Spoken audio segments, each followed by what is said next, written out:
Doctor زبیر صاحب، یہ ایک طرف تو بلومبرگ کی خبر ہے. بلومبرگ کہہ رہی ہے جی کہ Pakistan sees one of the sharpest drops in default risk, اور پاکستان کی جو معیشت ہے وہ بڑی ترقی کر رہی ہے اور اب ڈیفالٹ کا کوئی خطرہ نہیں ہے پاکستان کو. لیکن دوسری طرف ہم دیکھ رہے ہیں کہ یہ Microsoft, Procter and Gamble, Shell, Telenor, 11-12 important کمپنیاں پاکستان میں اپنا کام بند کر کے پاکستان چھوڑ کے چلی گئی ہیں. تو یہ بڑا فرق نظر آ رہا ہے. ایک طرف حکومت کے دعوے ہیں، دوسری طرف گراؤنڈ ریئلٹی ہے. اس کی کیا وجہ ہے؟ اس کی سب سے جو واضح وجہ ہے وہ یہ ہے کہ جو ہماری معیشت میں کاروبار کے جو ماحول ہے وہ تو بد سے بدتر ہوتا جا رہا ہے. اور جو ہماری معیشت ہے اگر اس میں کوئی استحکام نہیں، لیکن جو ایک واضح ایک بیلنس نظر آ رہا ہے وہ کو معیشت کی بہتر کارکردگی کی وجہ سے نہیں آ رہا، وہ اس لیے آ رہا ہے کہ قرضوں پہ قرضے لیے جا رہے ہیں. تو جو بلومبرگ کی جو اسیسمنٹ ہے کہ بھئی معیشت اب خطرے سے نکل گئی ہے، وہ کس چیز کا خطرہ ڈیفالٹ کرنے کا، قرضوں کو واپس کرنے کا. آئی ایم ایف جب آتا ہے تو وہ آئی ایم ایف تو یہی کرتا ہے کہ معیشت کو صرف اس طریقے سے چلائے کہ ان کے بھی جو پرانے واجبات ہیں، قرضے ہیں، وہ ہم واپس دے سکیں اور اوروں کے بھی دے سکیں. ان کو معیشت کی ترقی سے کوئی بھی تعلق نہیں ہے، اسی لیے گروتھ ریٹ بھی ہمارا کم ہے. آپ دیکھیں نا، جو ہمارا بحران ہے اس کی بنیاد کیا تھی؟ وہ تھی فارن ایکسچینج کی کمی. اسی لیے ہم گئے ان کے پاس، یا اور ایک دفعہ نہیں 2-3 دفعہ گئے. اگر آپ ہمارے ایکسپورٹ لیول کو دیکھیں وہ آج بھی 3 سال پہلے کی لیول تک نہیں پہنچے. دیکھیں نا، اگر ایکسپورٹ بڑھانی ہوتی، امپورٹس کو تو انہوں نے کنٹرول نہیں کیا. جو اکنامک پالیسیز کے طریقہ کار ہیں، ڈیمانڈ مینجمنٹ جسے کہتے ہیں، انہوں نے جو آج کل ٹرمپ کر رہے ہیں نا، جس طریقے سے ساری دنیا کے ساتھ ٹیرفز لگا دو، ہر چیز پر ریسٹرکشنز کر دو، ہم نے تو وہ طریقہ کار اختیار کیا جس سے اپنی اندرونی معیشت کو مکمل نقصان پہنچتا ہے. ہماری بزنسز بند ہونی شروع ہو گئی. دیکھیں، اگر آپ کے ایکسپورٹس بھی بڑھیں گی وہ تب بڑھیں گی جب آپ کے امپورٹڈ جو اس کے اندر پرزے لگتے ہیں اور چیزیں وہ آئیں ملک کے اندر. جب آپ نے ان کے پر قدغن لگا دی تو اس لیے ایکسپورٹ بھی نہیں بڑھ رہی. آپ یہ کہہ رہے ہیں تو کہ معیشت تو تباہ ہو رہی ہے، لیکن چونکہ ایک قرضہ لے کر دوسرا قرضہ واپس کرنا، وہ جو سلسلہ آئی ایم ایف نے لگایا ہے وہ چل رہا ہے. اور اس میں آپ کو بتاؤں، یہ ابھی 1-2 مہینے پہلے ہی آئی ایم ایف کی ایک رپورٹ آئی تھی، جب یہ ایک قرضے کے دوران دوسرا قرضہ بھی پاکستان نے مانگ لیا. اس میں اگر آپ دیکھیں وہ فائنینسنگ ریکوائرمنٹ بتاتا ہے کہ پاکستان کو کتنے قرضوں کی ضرورت ہے. اس موجودہ مالی سال 2025 اور 26 میں، 27 میں، 28 میں ملا کر $10 ارب کی کمی ہے اس وقت پاکستان کے پاس. دیکھیں وہ ہم کہاں سے پورا کریں گے؟ ٹھیک ہے، ڈیفالٹ کیسے ہونے دے گا آئی ایم ایف؟ جب آئی ایم ایف تو بیٹھا ہوا ہمارا پروگرام میں، وہ تو نہیں ہونے دے گا نا. لیکن جو ہمارے خطرات ہیں وہ تو ویسے ہی رہے. اور اس کا جو سیاسی جو اس کا اثر ہو گیا، انٹرنیشنل اثر، وہ یہ ہے کہ اب آئی ایم ایف اپنے اصلی روپ میں آ چکا ہے. یہ ویسٹرن نیشنز کا ایک فارن پالیسی کا ایک ادارہ ہے.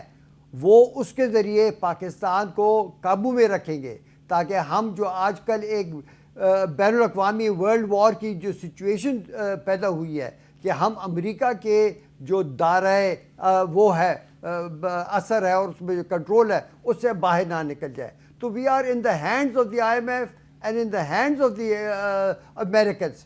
تو یہ ہم اور ہماری غلط پالیسیاں جو ہیں وہ ہمیں مسلسل اسی غلامی میں لیے جا رہے ہیں. جی تو بلال کیانی صاحب، اب یہ جو آپ کو بھی پتہ ہے کہ I M F seeks clarity on $11 billion trade data gap. وہ کہہ رہے ہیں جی کہ ٹریڈ ڈیٹا میں $11 ارب کا فرق ہے. وہ پوچھ رہے ہیں آپ سے، اور ڈاکٹر صاحب بتا رہے ہیں، خود آئی ایم ایف کے ساتھ کام کر چکے ہیں کہ آئی ایم ایف ایک ٹول ہے امریکہ کا. تو یہ ایک طرف ہم دیکھ رہے ہیں کہ وزیر اعظم صاحب جو ہے ان کی ٹرمپ سے میٹنگ ہوئی، سعودی عرب کے ساتھ ہمارا ایک ڈیفنس ایگریمنٹ ہوا، ملیشیا کا دورہ چل رہا ہے. اس سے پہلے پرائم منسٹر صاحب قطر گئے، بہت ڈپلومیٹک لیول پہ کافی وہ ایکٹیو ہیں. دوسری طرف یہ Microsoft, Procter and Gamble, Shell, Telenor Pakistan سے چھوڑ کے بھاگ رہے ہیں. یہ بڑی کنٹراڈکشن ہے. جی بسم اللہ الرحمن الرحیم. احمد میر صاحب بہت شکریہ اپنے شو میں دعوت دینے کا. دیکھیے آپ کے آغاز میں سوال کے علاوہ ڈاکٹر صاحب نے بھی بڑی انہوں نے کچھ باتیں کی ہیں اور میں امید کرتا ہوں کہ میں اسی تفصیل میں ذرا جواب دے سکوں. میں بذد احترام ان کی بات سے ڈس ایگری کرتا ہوں. جی آنیسٹلی اسپیکنگ میرے خیال سے اس طرح کا ڈومز ڈے سیناریو ہرگز نہیں ہے.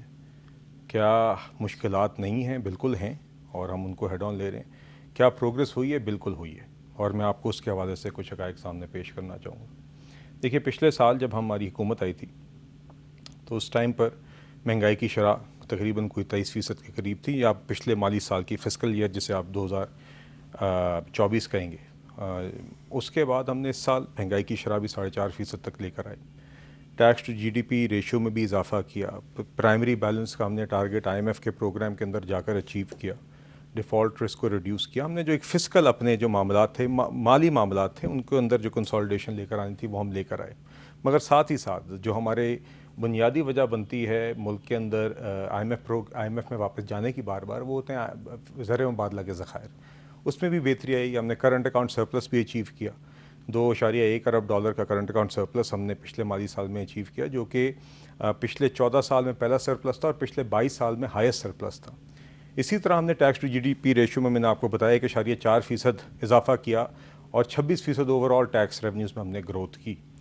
اور اسی طرح ہم نے جو ہمارا انٹرسٹ ایکسپنس تھا ہم نے اس میں خاطر خواہ کمی کی. 9,700 ارب روپے کا بجٹ تھا پچھلے سال کا, 8,900 روپے پہ تقریباً آیا اور اس سال اب 8,200 ارب روپے پہ آ گئے. تو 1,500 کی بجٹ میں کمی وہاں پر آئی.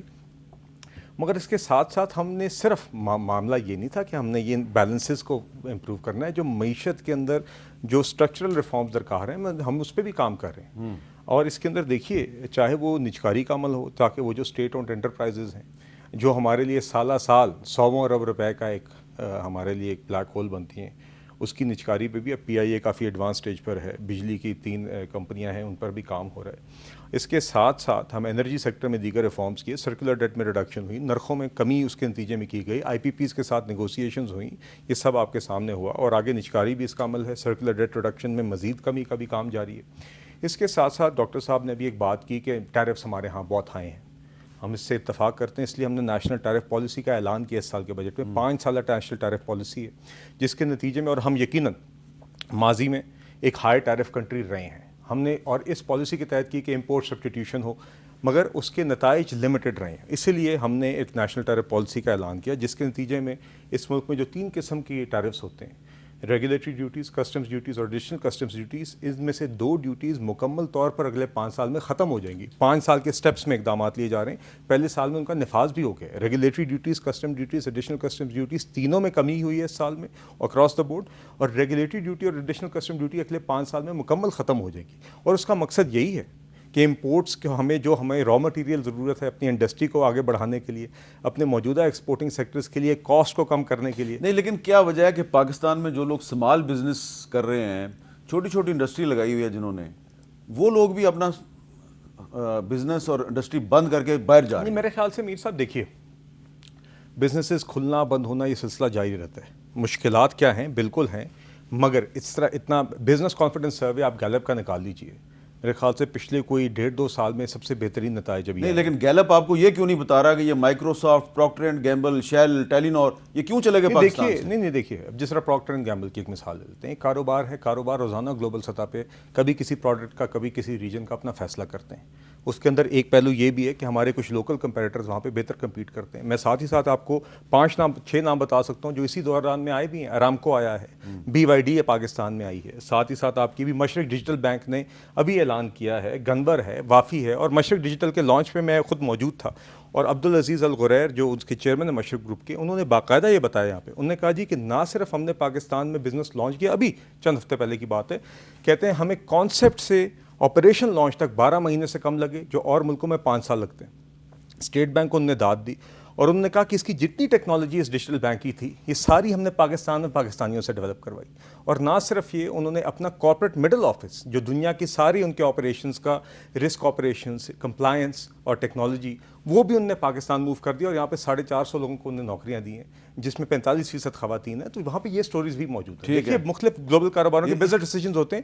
ہیونگ سیڈ دس, آج بھی چیلنجز ہیں. ہم نے پروگرس کی ہے جس کو انٹرنیشنلی سب انڈورس کر رہے ہیں. دیکھیں ہماری تینوں جو ریٹنگز ایجنسیز ہیں, اسٹینڈرڈ اینڈ پورز, موڈیز اور فچ, تینوں نے ہماری ساورن ریٹنگ کو پچھلے سال میں اپ گریڈ کیا. ورلڈ بینک نے ہمارے ساتھ 10 سالہ $20 ارب کی کنٹری اسٹریٹجک پارٹنرشپ کی. IFC نے $20 کی علیحدہ کی. ADB علیحدہ کر رہا ہے.